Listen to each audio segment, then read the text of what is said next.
नमस्कार दोस्तों, मैं निधि सिंह आप सभी का सनातन आराधना में स्वागत करती हूँ। आज हम लोग बात करेंगे दीपावली के 5 दिवसीय महापर्व का चौथा दिन, जिसे हम गोवर्धन पूजा और अन्नकूट महोत्सव के नाम से जानते हैं। जब भगवान श्री कृष्ण और प्रकृति के प्रति आभार व्यक्त करने का दिन है। यह पर्व हमें सिखाता है कि हमें अपनी संस्कृति और अपने गाय माता को और पर्यावरण को हमेशा सम्मान करना चाहिए। आज के इस वीडियो में हम जानेंगे गोवर्धन पूजा का महत्व क्या है, इसे मनाने का और सरल विधि क्या है, और अन्नकूट का जो प्रसाद होता है 56 भोग प्रसाद कैसे तैयार किया जाता है। आज इस बारे में हम जानेंगे। गोवर्धन पूजा, जिसे बलि प्रतिपदा या पड़वा भी कहा जाता है, इसका सीधा संबंध भगवान श्री कृष्ण से है। पौराणिक कथा के अनुसार एक बार इंद्रदेव अपनी पूजा न होने से क्रोधित हो गए और ब्रज पर भयंकर बारिश करने लगे।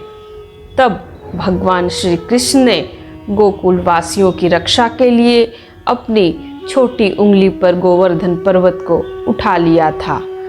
तभी से यह दिन गोवर्धन पर्वत और प्रकृति की पूजा के रूप में मनाया जाता है। गोवर्धन पूजा की सरल विधि आइए जानते हैं। सबसे पहले स्नान के बाद घर के आंगन या पूजा स्थल पर गोबर से गोवर्धन पर्वत का प्रतीकात्मक रूप बनाएंगे। आप पर्वत के बीच में एक छोटा सा टीला भी बना सकते हैं। मानव रूप में गोबर से ही भगवान श्री कृष्ण गाय, बछड़े और ग्वालों की छोटी छोटी आकृतियां बनाएं। गोवर्धन को फूलों, दूब, घास, मिट्टी के दियों से सजाएं। अब गोवर्धन पर धूप, दीप, फल, मिठाई, विशेष रूप से दही मिश्री का भोग लगाएं। इसके बाद हाथ में फूल लेकर गोवर्धन महाराज की पूजा करें। उनके सुख समृद्धि की प्रार्थना करते हुए 7 बार परिक्रमा करें। गोवर्धन, आप गायों के पालक और धारण करने वाले हैं। आप विष्णु की भुजाओं द्वारा उठाए गए हैं। आप करोड़ों गायों के स्वामी हो। अब अन्नकूट और गौ पूजन का क्या महत्व है, आइए वो जानते हैं। गोवर्धन पूजा के साथ ही अन्नकूट महोत्सव भी मनाया जाता है। अन्नकूट का अर्थ है अन्न का ढेर।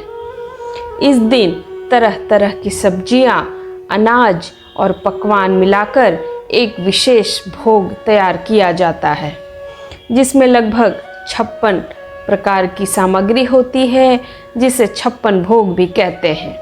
यह भोग गोवर्धन महाराज को अर्पित किया जाता है, जो हमें प्रकृति की देन और अन्न के महत्व को समझाता है।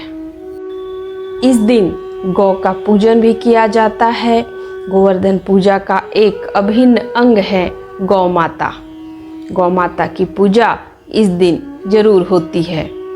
इस दिन गाय को स्नान कराकर फूलों की माला पहनाई जाती है, उसे तिलक लगाया जाता है, उनकी आरती की जाती है। गाय को विशेष रूप से हरा चारा दिया जाता है और अन्नकूट का प्रसाद खिलाया जाता है। आखिर गाय की पूजा क्यों किया जाता है, आइए वो जानते हैं। गाय को हिंदू धर्म में माता का दर्जा प्राप्त है, क्योंकि यह सभी देवी देवताओं का इनमें वास माना जाता है और उनका सम्मान करने से घर में धन और स्वास्थ्य की कभी कमी नहीं होती। गोवर्धन पूजा को बलि प्रतिपदा भी कहते हैं, जिसका संबंध असुर राजा बलि से है, जिन्हें भगवान विष्णु ने वामन रूप में पाताल लोक का राजा बनाया था। इसलिए इस दिन दान, पुण्य और परोपकार का भी इस दिन विशेष महत्व है। गोवर्धन पूजा हमें यह संदेश देती है कि हमें प्रकृति, अन्न और जीवों के प्रति हमेशा कृतज्ञ होना चाहिए, क्योंकि वही हमारे जीवन का आधार हैं। आप भी गोवर्धन महाराज की सरल विधि से पूजा करें और अन्नकूट का प्रसाद ग्रहण करके पूरे परिवार के लिए सुख समृद्धि की कामना करें। यह जानकारी आपको कैसी लगी हमें कमेंट में जय गोवर्धन लिखकर ज़रूर बताइएगा और वीडियो को लाइक करें, चैनल को सब्सक्राइब करें और ज़्यादा से ज़्यादा वीडियो को पहुंचाइए, ज़्यादा से ज़्यादा लोगों तक शेयर कीजिए। और हाँ, इंस्टाग्राम पर भी आप लोग सनातन आराधना को ज़रूर फॉलो करें, फेसबुक पर भी फॉलो करें। तब तक के लिए जय श्री कृष्णा।